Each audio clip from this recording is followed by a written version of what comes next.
Joseph Bramante decided that if he were going to invest in real estate, he was going to go big or go home.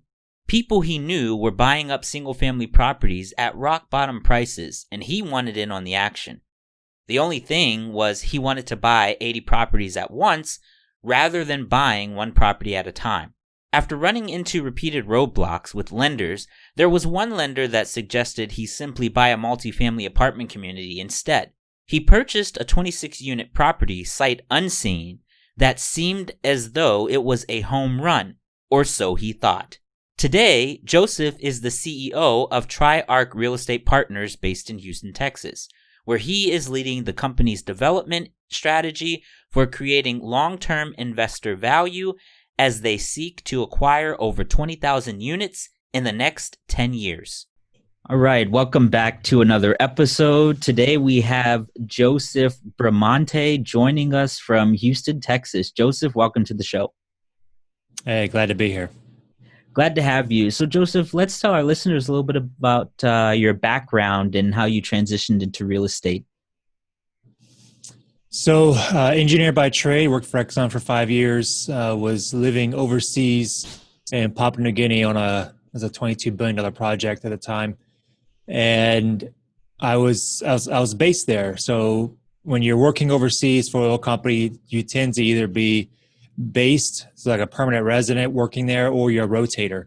My managers were rotators. And so it seemed like every time they'd rotate back to the work site, they had bought some new foreclosed property. At this time, like their foreclosed properties are everywhere. This is 2010. And so I just got tired of hearing about how, well, not really tired, but, you just kept hearing about it over and over again. Every 4 weeks, they'd come home, they'd come back to the site from home with a new foreclosed house they'd bought. And these houses looked like crap, to be honest. I mean, they were like $50,000 houses, and they just sung praises about how great they were for cash flow. And so I started doing the math, and I said, this seems like to make a lot of sense. I partnered with a friend of mine who had already owned 5 houses.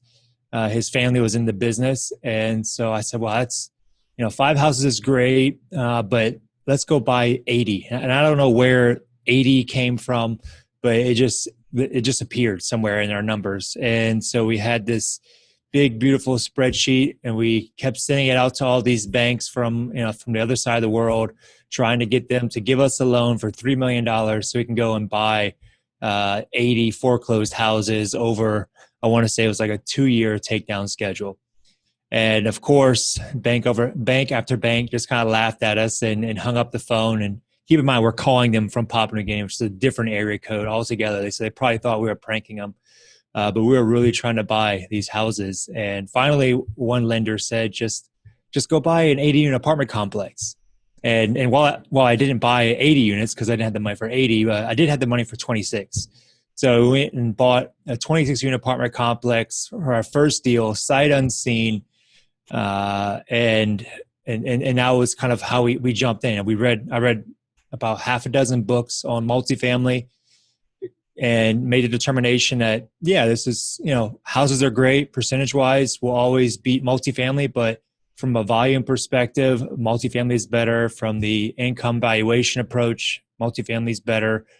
And just from the whole wealth growth perspective, multifamily is where you want to be, but it's got that higher barrier to entry. So at the time, we were making a lot of money overseas, so that was an issue. So it was me and a different partner, because I couldn't get my single family house partner to go along with me because I was, this was too crazy for him, I guess. So I ended up having to get a new partner, which I tricked into going 50-50 with me on his 26-unit apartment complex, both sight unseen. He was actually a rotator, so he did get the luxury of rotating back on one of his trips to check it out. And we went and put it under contract. And kind of 6 months into it, we had, for the first 6 months, we thought we were just geniuses. We did everything by the book. Everything was super easy. And we didn't know, we thought we were going to be the next, Donald Trump or something. We thought we had just knocked it out of the park on our first deal. And then reality set in at 6 months in. So six months into the first deal, where we discover that so we're 4 units into renovation. We decided to renovate 4 units, and we're not doing bridge debt or anything like that, because that wasn't how Exxon taught us to do rehab. So Exxon taught us to do developments with cash, and or at least that was our perspective. So we were doing it like we were doing an Exxon job. So we were just financing cash. So we get into this property where we're going to pull a permit to install some ACs, because part of our rehab was to add central AC because they had window units. Well, part of the permitting process is to do environmental. This was our first, environmental. What's that? Typically everybody knows now. I'm sure every one of your audience knows that you do an environmental as part of the closing process, but we did not. And the lender did not require us to do it, probably because we were using Bank of Internet USA, probably had something to do with it, and they're not a multifamily lender. However, anyway, we're in the deal. We're 6 months in. We're pulling permits. We don't have environmental, so you have to do an environmental. So we do an environmental, and of course, as lucky as we are, came back hot for asbestos. So now we are, we're in the oil industry, so we know what that means. We understand the significance of asbestos. We understand, how deadly it can be. And like immediately we're just like, oh crap, like we are in a really bad spot here. So we send all the workers home, and we dodge all of their, inquisitive emails and phone calls, because they want to know why they got sent home all of a sudden. And, they're kind of prodding for information, and we're trying to, steel trap. We can't say anything because it could end up very bad for us. So that was kind of the first blow. A few weeks later, we get notified that the insurance that we had bought turns out, so we used a broker. The broker bought the insurance. Well, the insurance that he bought turned out to be fraudulent. So the broker wasn't a fraud, but the insurance company he bought from was a fraud. So regardless of, there's a couple of technicalities to it, but in summary, we don't have insurance. So now we don't have insurance, and we're out the money that we paid for insurance. We do eventually get that money back 2 years later, but that's 2 years later. So now we've got asbestos. We don't have insurance. Our occupancy is down to 85%, so we're negative cash flowing. And then just to put the cherry on top, I end up getting notice that I'm being let go. So I no longer have that high-paying job that I was, so confident with. So that was my first 6 months into multifamily: asbestos, insurance, unemployment, and a lot of stress. Asbestos is very expensive to deal with. So how did you guys ultimately end up resolving this issue? Did you sell the property, or, did you have to bring in a crew to basically remove all the asbestos? Yeah, and you're right. Asbestos is extremely expensive to mitigate. And our initial quotes were just that much. I mean, these mitigating companies, they get, all excited whenever they get a new asbestos opportunity to go and bid. And of course they bid for the maximum. They're going to strip every wall of asbestos. But the reality is you don't need to do that. The reality is that many old properties, similar to like lead paint, as long as you don't disturb it, and you don't, go and, like for lead paint, for example, as long as you're not trying to ingest it or something, or chew on a lead paint rail, you're going to be fine. And with asbestos, it's the same. If you're not disturbing it, if you're not cutting the sheetrock, which is where it typically is in multifamily, of an older the property before 1965, it tends to be in the sheetrock or the joint compound or the tile, or the glue that holds the tile, or components like that. But all components that typically are fine as long as you don't disturb it. So our initial bid came back for, massive. It was like $15,000 just per unit, just for the abatement, because they wanted to strip every wall of sheetrock and we had to go and put it back. And then, so we said, hold the phone there.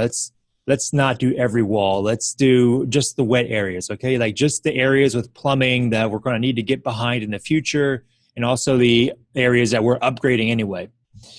And this plan didn't happen overnight, right? So this plan that we came up with happened over the course of about 6 to 9 months. So we are, the first action that was taken, I guess, after that last blow of me losing my job was the next day I joined a local real estate group, and I get the missing piece, what I was missing all along, which was a good network. And it's really I really debate sometimes which is more important, like the knowledge or the network, because you can have all the knowledge in the world about how to do it, but if you don't have the right people, if you don't know the right contractors, the right managers, the right anybody, that knowledge is kind of useless for you. And so I'm not saying I had all the knowledge at the time, but I'm just saying I'd read a lot of books, and I had a deep enough knowledge to be dangerous, so to speak. It's in our engineering classes, they would say, we're not going to teach you everything about engineering. We're just going to teach you enough to be dangerous. And so I was enough to be dangerous in multifamily, but I didn't have any network. And so when I joined that group, I got the network. And with that network, unfortunately, they were all almost working against me initially, because most of the mentors and the CEO of that organization was all like, take a loss, because that was in the situation I presented was first time buyer. This is my situation. I'm 15% vacant, negative cash flowing. I got asbestos. What's the solution, right? Because I didn't have the answer. I was going to them for a solution, and nobody had a solution for me. Everybody said, just sell the property, take a loss, lesson learned, don't make that mistake again.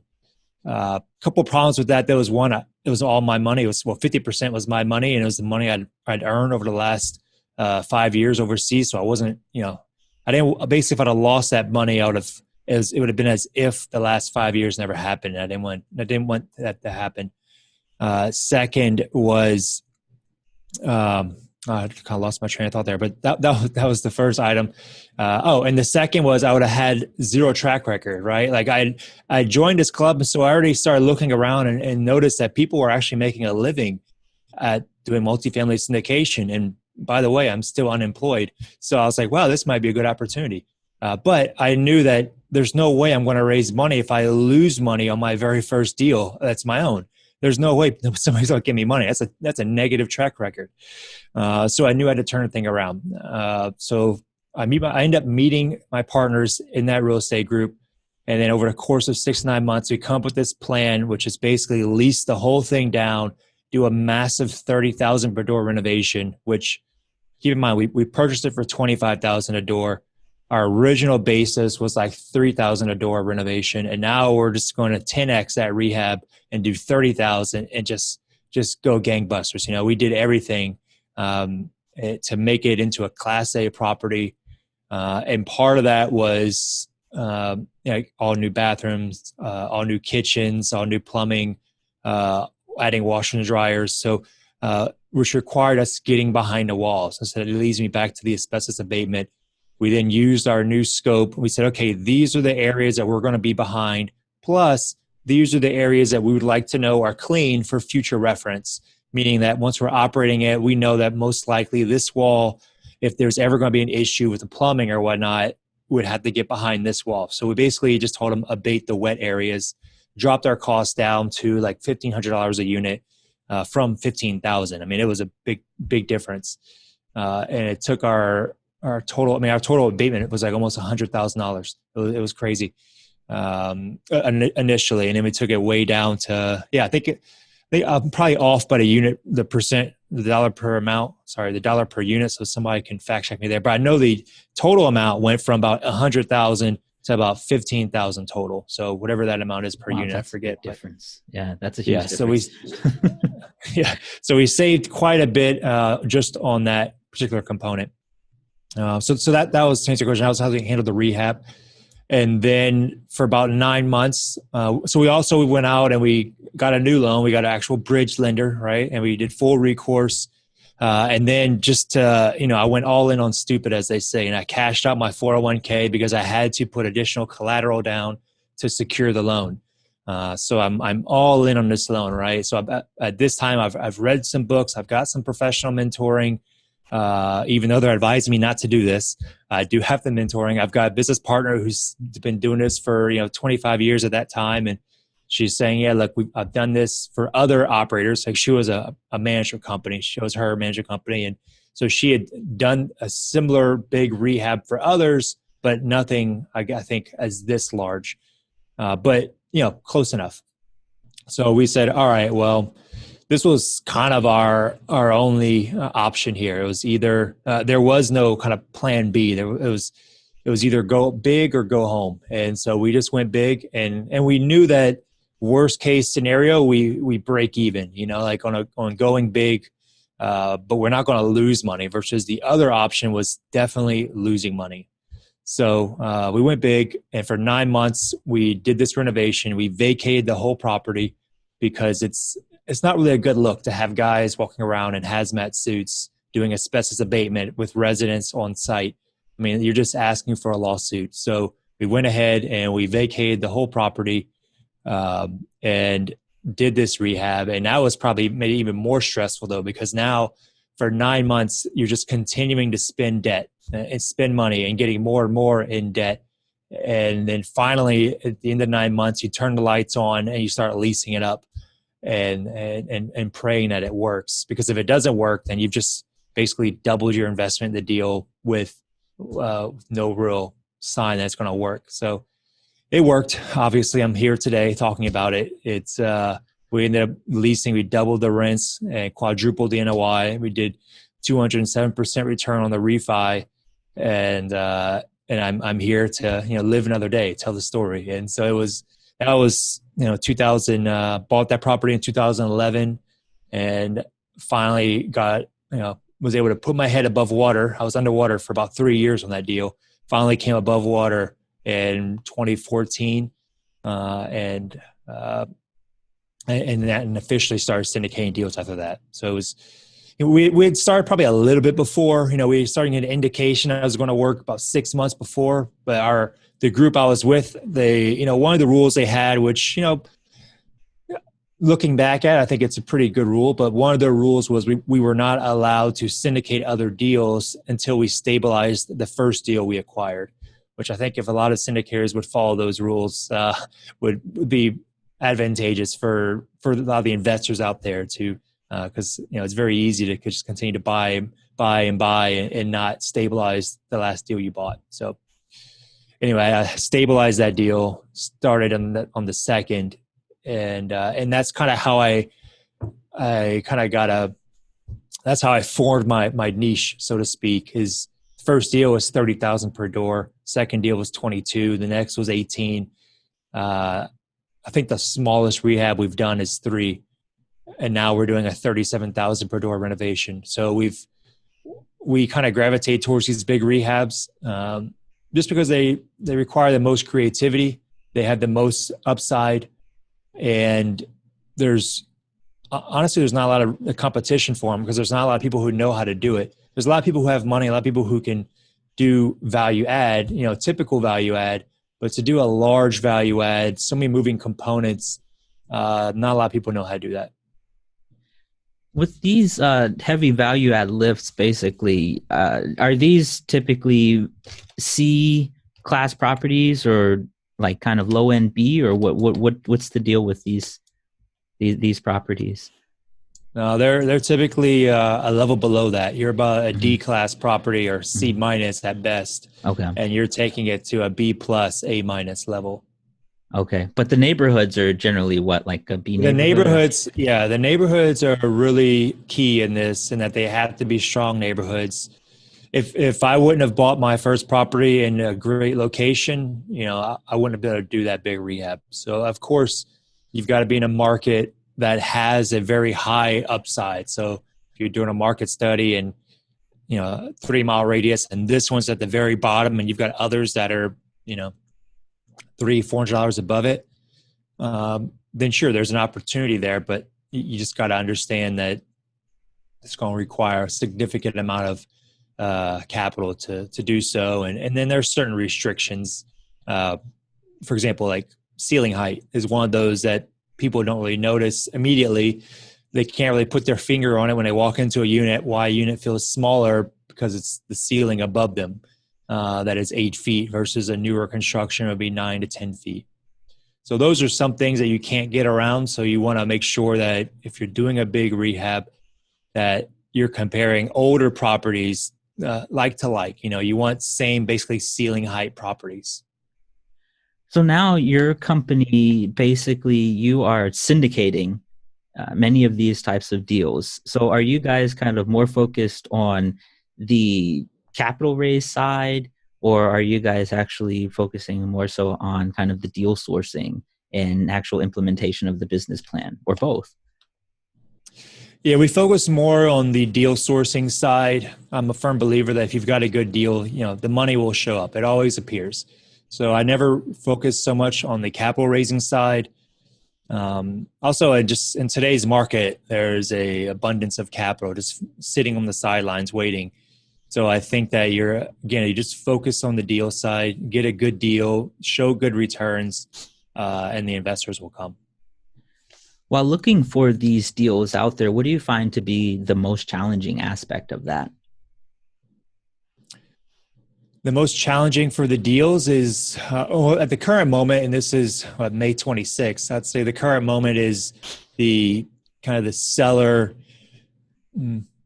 Sellers think that it's, a year ago. They think that, the pricing expectations is the biggest issue. Also with the cap rates having been compressed quite significantly over the years, it's getting much more difficult to underwrite deals and exit at the same returns. So you've really got to just do a better job of the underwriting and be more conservative and not bet on a compressing cap rate, because the reality is you've got in almost all cities you're looking at expanding cap rates, and no amount of traditional value add is going to outrun a expanding cap rate. So that's why we focus really on the heavy value add, because we know that even with an expanding cap rate, we're creating so much value that we're going to at worst break even on the deal or make a marginal return, but at best just knock it out of the park. So we feel like we're almost hedging our bet against the cap rate by by adding $400, $500 to the rent. It really goes a long way to offsetting, a point or point and a half cap rate expansion. So where do you see the rent growth here, given the current state of the market and the high levels of unemployment, specifically in the area that you guys are investing in? Yeah, rent growth is at the moment, it's uncharted territory, right? Everybody's kind of looking around and trying to make sense of what we're seeing, because on the one hand, you're right, you've got a lot of stimulus money, a lot of charities, a lot of rental assistance, a lot of your non-traditional W-2 money going to make rent payments. So it's hard to say, we see the reports, multifamily is, on paper, the highest or currently performing much better than every other rental class, except maybe industrial. Industrial is doing very well. But multifamily is doing much better than office and retail. And we've, had, high collections reported, but the missing key here is what percentage of those collections was actual cash that the resident earned and what percentage was from stimulus money. And nobody knows that. And we may never know that until the stimulus runs out. And then we're going to really quickly determine, oh, wow, that was all stimulus. That's kind of a worst case. Or it wasn't that much stimulus. And these guys did actually have savings and they are, getting creative with how they're paying their rent, et cetera. So I think that to answer your question of where we're going to find rent growth, we're not, and our underwriting on the deals that we're doing, we're projecting 0% rent growth on this first year because it's really a wild card. If we get rent growth, that's great, but we need to make sure that the deal performs without any rent growth and just keeps it kind of as is for this next year. Are you guys still implementing your value add beginning day one after you close on the property? Is that still part of your plan, or are you guys kind of extending the timeline for that right now? Every deal we do is a kind of a deal by deal basis, and the deals that we're currently chasing they don't have heavy value adds. And one of the things that we're doing to offset the traditional risk with the value add is how we're actually financing it. So we're doing smaller value adds on deals with more strategic improvements that we've done on other properties. For example, like this particular one we're looking at doesn't have covered parking and reserve parking, which are really easy, low-hanging fruit to go after. It can really add a lot of value. So we're keeping our value add improvements very strategic and low cost, and we're also financing them through cash flow versus additional equity. So that way we've minimized our equity investment and maximized the return through just a small impact on the cash flow in the first couple of years. So those are just different ways you can structure deals to produce greater returns for smaller value added improvements. Well, it also gives you additional flexibility that if you get in there and you're doing this and say it's not working, right? Because you should always be testing the value add, and while you're doing it, then you just stop funding for it. You just say, oh, that didn't work. We'll just stop after the first couple of spaces, et cetera.